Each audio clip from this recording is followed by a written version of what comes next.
Who of you hasn't heard of NFTs? Of course you do, otherwise you would not be watching this video. But if you are anything like me, you are minding your own business, reading some finance books here and there, watching Graham Stephan, and then bam, NFTs were everywhere. I'm talking blogs, websites, YouTube, everywhere. 2021 could have been baptized the year of NFTs. But personally, I only know one guy that owns NFTs, and he recently told me he lost the access to his wallet. Welcome to crypto. But I might think that you're wondering the same now. Why I know nobody that invests in NFTs. And that is the question we're answering today. In addition, we will also cover what NFTs are, what they do, how you could invest in them, and much more. So make sure to watch the whole video so you don't miss any important information. For those of you that I'm meeting for the first time, my name is Raoul. I'm a medical doctor from the Netherlands with a huge passion for finance and investing. And I'm making videos on crypto, cars, wines that could potentially give you some interest.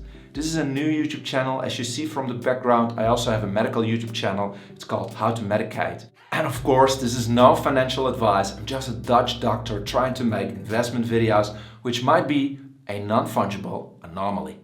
What? Non-fungible? Non-fungible? Yes, you heard that correct. Non-fungible. Do you know what this house, my glasses and Pokemon cards have in common? Well, they are non-fungible. This means there are no identical copies of them, which can be mutually interchangeable. As an example, I can see using the glasses of my neighbor. On the other hand, US dollars, stocks of a specific company, and most cryptocurrencies are fungible, which of course means the opposite of non-fungible. Finance can be easy. So a dollar is replaceable by another identical dollar. They are in fact mutually interchangeable. And understanding this concept makes it far easier to understand what NFTs are, because NFT stands for a non-fungible token. These are unique, irreplaceable assets made up by cryptographic code, which is stored on a blockchain network, making these tokens provably scarce, indivisible, and easily exchangeable. That's a whole mouthful, and I hear you thinking, aren't NFTs just JPEGs hosted on a computer network? Well, yes, but no. NFTs are much more than that. Just think about the first computers in the 80s, which were basically giant calculators, and take a look at your cell phone now. I wasn't born in the 80s, but I think it's safe to assume that people didn't know what was coming. And the same is true for NFTs. We need to know what they are and what they can become before we can determine if they have any value. And as I'm a doctor and not a fortune teller, I can't provide you with what the future will bring. However, what I can do is provide you with an overview of all the use cases of NFTs that exist at this moment. An implementation of NFTs isn't games. It can be used to make non-fungible drops on items. The creature as which you play could be an NFT, which is done in the project XC Infinity. Or even the land you play on could be bought and sold like an NFT, which is done in the project Decentraland. NFTs could also be used as domain names. This can be done through the project Ethereum Naming Service, which creates domains with a .eth extension, and through Unstoppable Domains, which creates the extension .crypto. In addition, NFTs could be used to verify the authenticity of online and physical objects, as NFTs are easily verifiable and can confirm ownership. This could be done for collectibles like Bored Ape Yacht Club, CryptoPunks, or more traditional items like baseball cards or Pokemon cards. And diving in a little deeper, NFTs could be used to verify the authenticity of luxurious goods or designer clothing. This ensures second-hand buyers that they buy the real thing, real Jordan 1s, a genuine Rolex, or a real Louis Vuitton bag, because these items are often counterfeited. Next up, NFTs could be used in DEFI, which stands for Decentralized Finance. One of the most groundbreaking ideas is using NFTs as a collateral in lending protocols, meaning that you could lend money against your verified Birkin bag, against your CryptoPunk, or even your land on Decentraland. In fact, the potential use cases of NFTs are limited only by your imagination. The rights and royalties of movies or songs could be sold as an NFT. The deeds of your car could become an NFT, a ticket to a festival could become an NFT, and even the like and subscribe button could become an NFT. No, all jokes aside, but if you do enjoy this video, if you're learning something, then please click that like and subscribe button. This video cost me a lot of effort and it would help out my channel tremendously if you could do and click the buttons. Thank you. Now you know what NFTs are, you start to understand what all the hype is about. And simultaneously you start to wonder even more, why don't I know anybody that owns an NFT? Well, this technology is still in its infancies. The NFT landscape is enormous and it may take a lot of technical know-how to start using any of these projects. As an example, let's say you want to buy some collectible NFT art. The first problem you run into is picking a promising project, PPP. Well, if you know your way around Google or Reddit, you have deep pockets, you will be bombarded to invest into CryptoKitties, CryptoPunks or Bored Ape Yacht Club. But because the floor price of any of these can be ridiculously high, assume you're looking for an undiscovered gem, a golden needle in the NFT haystack, and this might be exactly as difficult as it sounds. The number of NFT projects is ever increasing, and because of the current NFT hype, the prices are multiplying as well.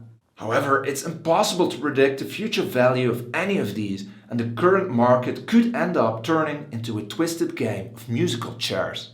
But let's say you're a market wizard, a whiz kid that sniffs out the new Mona Lisa NFT, the Van Gogh of our time.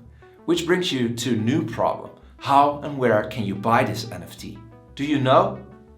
It's impossible to do so through traditional finance channels. But let's say you even skip that hurdle, which brings you to the next.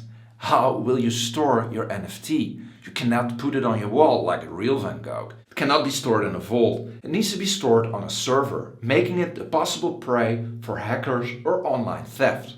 Here I also need to mention that there are a lot of complaints from traditional artists. They complain that somebody else made an NFT of their artwork, so be careful not to buy counterfeited NFTs. Bringing us to the last reason why no one owns an NFT. Why would you go through all this trouble? Put in a lot of money and energy to learn and understand NFTs, to potentially invest your hard-earned money into a worthless JPEG. This is especially ridiculous if you think that the S&P 500 returned 26% last year, the housing market went ballistic and Bitcoin was once again the best performing asset. Why would you go through all this trouble? But let's take all this negativity and put it aside, because there's also some amazing upside potential when investing in NFTs. Some NFT collectibles or art will turn out to be marvelous investments, incredible pieces defining the 21st century. And you don't need to be an art dealer to know that owning any of these pieces can be really lucrative. In addition, the usage of NFTs could create investment opportunities which have never been seen before. Let's say you're a famous artist, you have a huge following and you do not need the music industry anymore.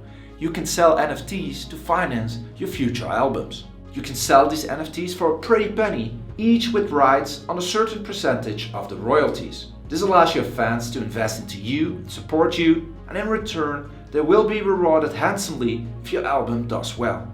It's a win-win. Furthermore, owning certain NFTs makes you part of a community. This might give you access to very influential or important people you would not be able to access otherwise. An example of this are the famous Bored Ape Yacht Club parties. Another reason to invest in NFTs, especially art, is just to enjoy it and support the creators, which is debatably the best reason to buy collectibles or art at the first place, really.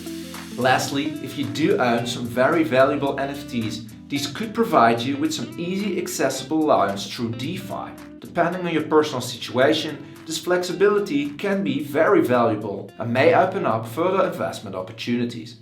Okay, we discussed NFTs, the pros and the cons, and now you get your gears turning and you decided you need some NFTs in your life. I don't.